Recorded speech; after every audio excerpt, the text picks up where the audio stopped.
In the paper on caching in the Sprite system, the authors performed a study of how are files accessed in the file system used at their department.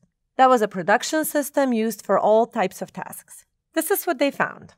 33% of all of the file accesses are writes. What this means is that caching can be an important mechanism to improve performance. 2/3 of all of the operations can be improved. But what about updating this remaining 1/3 of the accesses?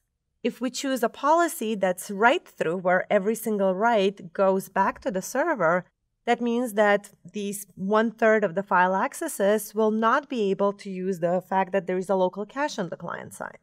What this means is that caching is okay, it's a useful policy to use in Sprite. However, using write-through is not going to be sufficient. They need to figure out what else they can do.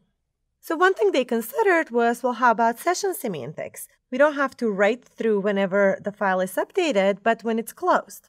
However, then they looked at these two numbers, and it turns out that 75% of the files are open for only half a second, just very briefly, and that if we look at what is the number of files that's opened less than 10 seconds, we go up to 90% of all of the files.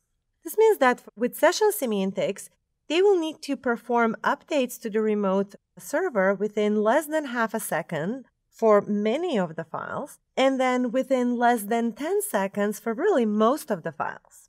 So for that reason, session semantics is really not going to solve their problems. They're still going to have too many interactions with the remote file server, and this is what they're trying to avoid.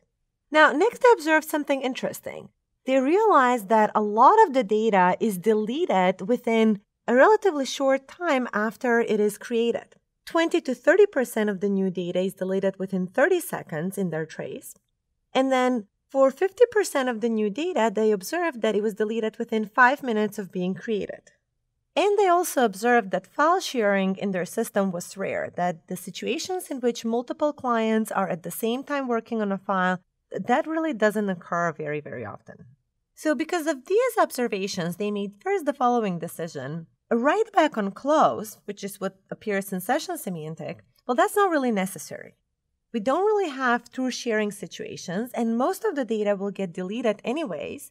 So forcing the data to be written back to the server when the file is closed doesn't seem like it will be useful. If the file is deleted, who cares?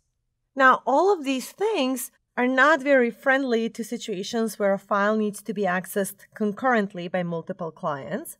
However, the fact that they observed that file sharing is very rare, that meant that that's okay. There's no need to optimize for this kind of situation of concurrent access. However, they did observe some file sharing. It's not like their statement is that there is no file sharing in the system. So because of that, they have to make sure that this distributed file system is useful for the situation when the files are truly shared, and it somehow must be supported.